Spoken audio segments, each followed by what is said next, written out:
Hi, I chose this article because I wanted to pique the interest of my 7th graders before we dive into the details of DNA.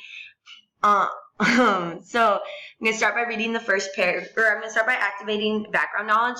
What do I already know about DNA? I know that we all have our own DNA, and it can be used to solve crimes, but that's about it at this point.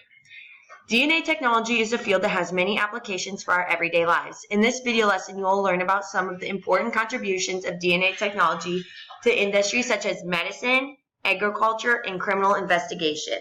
So I'm going to make some inferences.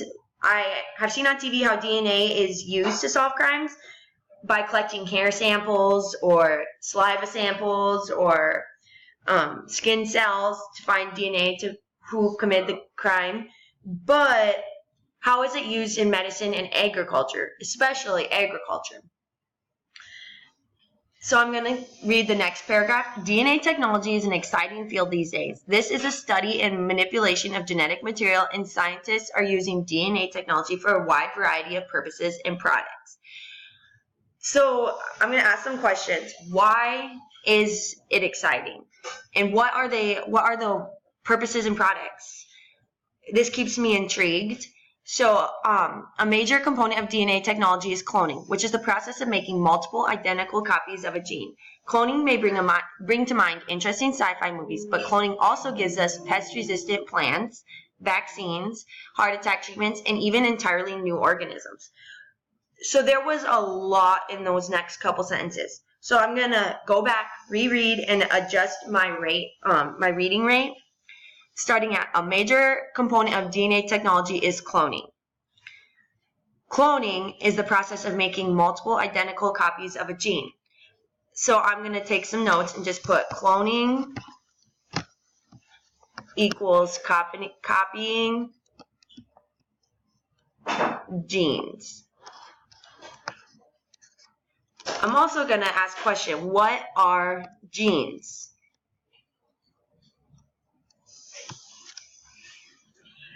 And cloning brings to mind, okay, so then we can skip the sci-fi part, but cloning gives us pest-resistant plants, vaccine, heart attack treatments, and even entirely new organisms.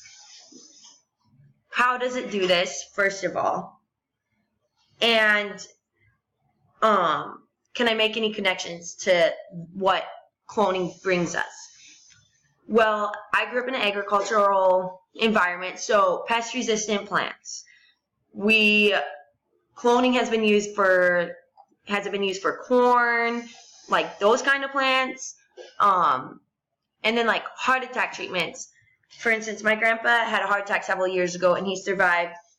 And did he survive due to the heart attack treatments that were discovered through cloning? So I make connections to how DNA and cloning is used in my life, and then I can continue reading and pique interest and continue taking notes and asking questions. And then maybe once you go back to a textbook, the questions like what is a gene is answered in the textbook, not necessarily in this article, and that'll pique the interest of my students to want to dive into the textbook material versus just being bored with what is a gene, like why does this matter, why does DNA matter? And that's it.